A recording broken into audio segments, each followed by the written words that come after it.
राष्ट्रीय rifles, rising of राष्ट्रीय rifles. 20वीं सदी का आखिरी दशक, पंजाब, नागालैंड, कश्मीर और श्रीलंका में आतंकवादी गतिविधियां चरम पर थीं।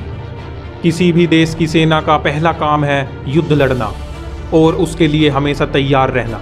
भारतीय सेना, जो कि मुख्यतः युद्ध जैसी परिस्थितियों से निपटने के लिए LOC पर मोर्चा संभालती है, वो पिछले कई सालों से आतंक विरोधी कार्रवाई कर रही थी। बदलते वक्त के साथ भारत को एक नई फोर्स की ज़रूरत महसूस हुई जो आतंकवाद और चरमपंथ पर काबू पा सके, ताकि इंटरनल सिक्योरिटी में भारतीय सेना को कम से कम घसीटा जाए और वो अपना ध्यान युद्ध की तैयारी और LOC पर लगा सके। आर्मी चीफ जनरल के सुंदर जी और उनके बाद आए army chief general VN Sharma के वक्त से ही इंटरनल सिक्योरिटी के लिए एक नई फोर्स के गठन की चर्चा गर्म थी, जो देश में कहीं भी और कभी भी काउंटर इंसर्जेंसी और काउंटर टेररिज्म ऑपरेशन करने में सक्षम हो। 1 अक्टूबर 1990 आर्मी चीफ जनरल SF रोड्रिग्विस को तत्कालीन प्रधानमंत्री VP सिंह ने राष्ट्रीय राइफल्स के गठन की मंजूरी दी।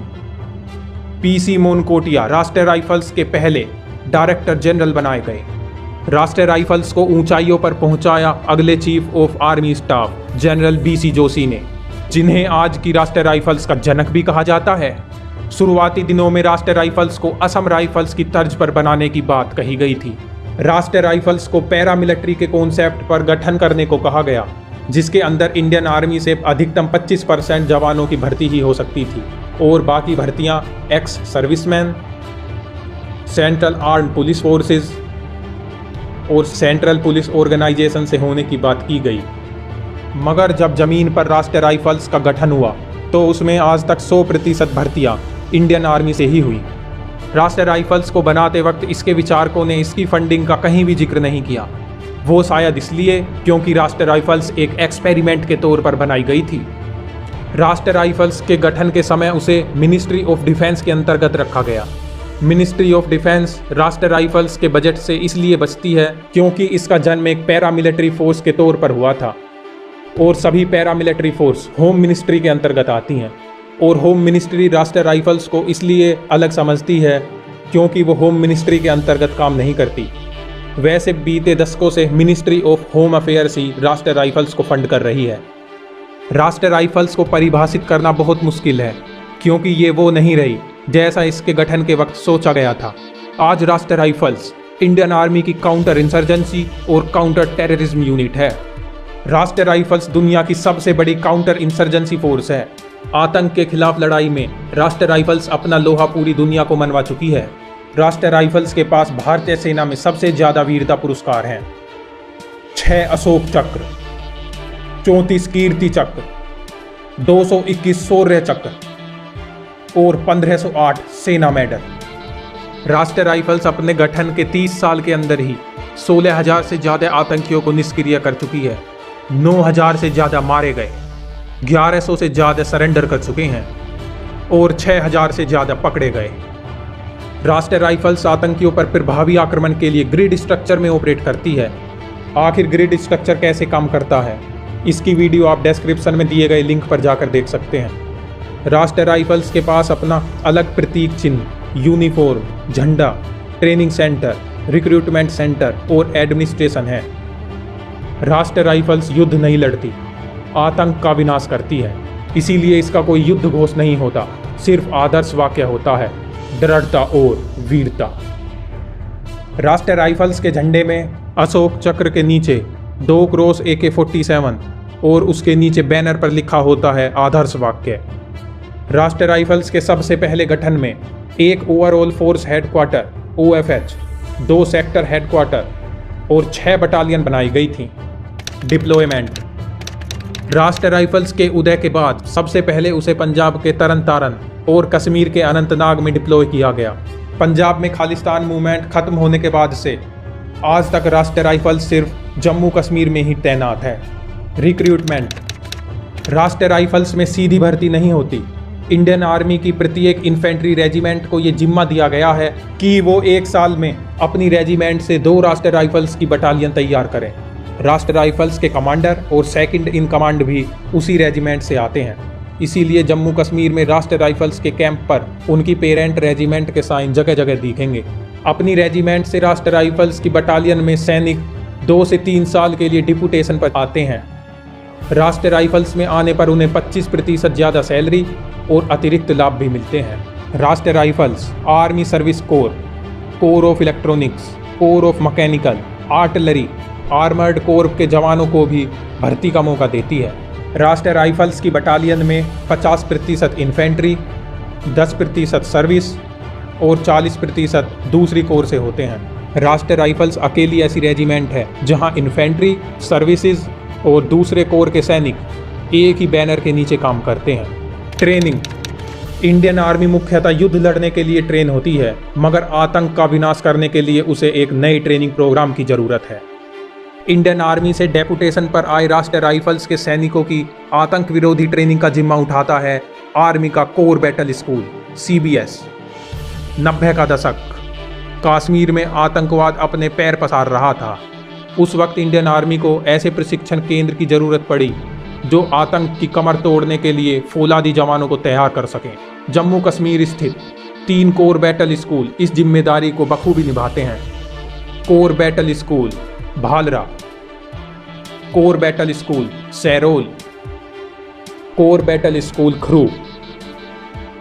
प्रभावी आतंक विरोधी कार्रवाई के लिए अहम होता है अपने इलाके की अचूक जानकारी रखना, और इसीलिए राष्ट्रीय राइफल्स सिर्फ कश्मीर में ही तैनात रहती है। इसका ट्रांसफ़र आर्मी की दूसरी टुकड़ी की तरह बार बार नहीं होता। राष्ट्रीय राइफल्स के जवानों को लंबे बाल, दाढ़ी और स्थानीय लिबास की भी छूट होती है, ताकि वो वहाँ के लोकल लोगों से घुल मिल कर आतंकियों के बारे में इंटेलिजेंस इकट्ठा कर सकें। राष्ट्रीय राइफल्स में नियुक्त नए जवानों को कोर बैटल स्कूल में 4 हफ्तों की प्री इंडक्शन ट्रेनिंग में काउंटर इंसर्जेंसी और काउंटर टेररिज्म ऑपरेशन के लिए तैयार किया जाता है। इसके बाद 2 हफ्तों की ऑन ड्यूटी ट्रेनिंग कराई जाती है। कोर बैटल स्कूल में जवानों को अलग अलग ट्रेनिंग देकर तराशा जाता है। House intervention, room intervention, convoy protection, reflex shooting, cordon and search operation, ambush, patrolling, IED bomb disposal, rock climbing, भागते दुश्मन पर फायरिंग, खुद भागते हुए फायरिंग, ऊपर से नीचे की ओर फायरिंग, नीचे से ऊपर की ओर फायरिंग, बडी पेयर फायरिंग, चलती गाड़ी से फायरिंग, भीड़ भाड़ वाले इलाकों में फायरिंग, अलग अलग हथियारों से फायरिंग, रात को ऑपरेशन करने की training, close combat, close quarter combat, battle obstacle course, 17 अवरोध, 12 मिनट अधिकतम सीमा। बैटल ऑब्स्टेकल कोर्स एक सैनिक को नहीं, उसकी पूरी टीम को एक साथ पास करना होता है। खिरू स्थित कोर बैटल स्कूल में ट्रेनिंग के लिए तकरीबल नाम का एक नखली गांव भी बनाया गया है, और इस गांव में मकान, सड़कें और आतंकियों के छुपने की जगह बिल्कुल इसी तरह बनाई गई हैं जैसे एक आम कश्मीरी गांव में होती हैं। ये एक बदलता हुआ गांव है जहां वो नए नए बदलाव होते रहते हैं जो आतंकियों और सैनिकों के बीच मुठभेड़ में सामने आते हैं। आतंकियों की नई नई चालों को समझने के लिए ये गांव ट्रेनिंग में अहम रोल अदा करता है। Equipment and weapon. राष्ट्रीय राइफल्स भारतीय सेना की सबसे पहली यूनिट है जिसे बुलेट प्रूफ जैकेट और हेलमेट दिए गए। राष्ट्रीय राइफल्स विभिन्न तरह के आधुनिक उपकरण इस्तेमाल करती है, जैसे कि ड्रोन, आधुनिक रेडियो सेट, आर्मर्ड व्हीकल और नाइट विजन गियर्स। राष्ट्रीय राइफल्स मुख्यतः 7.62 कैलिबर की AK-47 बंदूक इस्तेमाल करती है, जिसकी विश्वसनीयता और मारक क्षमता विश्व भर में विख्यात है। ऑपरेशन की जटिलता को देखते हुए राष्ट्रीय राइफल्स विभिन्न rocket launcher, sniper rifles, machine gun और ग्रेनेड का भी इस्तेमाल करती है। स्ट्रक्चर। राष्ट्रीय राइफल्स को फोर्स और सेक्टर के हिसाब से बांटा गया है। 5 फोर्स हेडक्वार्टर और 17 सेक्टर हेडक्वार्टर के अंतर्गत आज राष्ट्रीय राइफल्स में 65 बटालियंस हैं, जिनके अंदर 60,000 से ज़्यादा सैनिक तैनात हैं। राष्ट्रीय राइफल्स की 5 काउंटर इंसर्जेंसी फोर्स हैं। पूरे जम्मू कश्मीर के इलाके को अलग अलग सेक्टर में बांटा गया है। इन 5 काउंटर इंसर्जेंसी फोर्स को अलग अलग सेक्टर्स की जिम्मेदारी दी गई है। ये ग्रिड स्ट्रक्चर आतंकवादियों पर नकेल लगाने में अहम साबित होता है। रोमियो फोर्स, पुंछ और रजौरी, डेल्टा फोर्स, डोडा, विक्टर फोर्स, अनंतनाग, शोपिया, बड़गांव, कुलगांव और पुलवामा। किलो फोर्स बारामूला, कुपवाड़ा और श्रीनगर के आसपास के इलाके। यूनिफॉर्म फोर्स उधमपुर और बनिहाल। राष्ट्रीय राइफल्स की प्रत्येक काउंटर इंसर्जेंसी फोर्स का नेतृत्व एक जनरल ऑफिसर कमांडिंग जीओसी करता है। इंडियन आर्मी की नॉर्दर्न कमांड के 15 कोर और 16 कोर इन पांचों फोर्स के ऑपरेशन कमांड करते हैं। श्रीनगर स्थित 15 कोर वेक्टर फोर्स और किलो फोर्स को कमांड करती है और नगरोटा स्थित 16 core delta force, Romeo force और यूनिफॉर्म फोर्स को कमांड करती है। राष्ट्रीय राइफल्स की एक बटालियन में लगभग 1200 जवान होते हैं जो 6 राइफल कंपनी में बटे होते हैं। 6 में से 4 राइफल कंपनी में सिर्फ इन्फेंट्री के सैनिक होते हैं जो पूरी बटालियन के 60% होते हैं। बाकी 2 कंपनी में इंडियन आर्मी के सर्विसेज और दूसरी कोर के जवान होते हैं जैसे कि आर्टिलरी, इंजीनियरिंग, आर्मर, सिग्नल और मैकेनिकल कोर। ऑपरेशन सद्भावना। राष्ट्रीय राइफल्स सिर्फ आतंकियों पर ही काल बनकर नहीं टूटती, वो ऑपरेशन सद्भावना के तहत जम्मू कश्मीर के लोगों के लिए विभिन्न सोशल वेलफेयर स्कीम चलाती है। स्वास्थ्य केयर कैंप, बच्चों के लिए कोचिंग सेंटर, खेलों की प्रतियोगिताएं, स्किल डेवलपमेंट क्लासेस। वक्त के साथ राष्ट्रीय राइफल्स को कई नए रोल दिए जाएंगे ताकि इस फोर्स को मल्टीटास्किंग बनाया जाए। जैसे धीरे धीरे आतंकवाद खत्म होता जाएगा, तब राष्ट्रीय राइफल्स को नए रोल के लिए तैयार रखना होगा।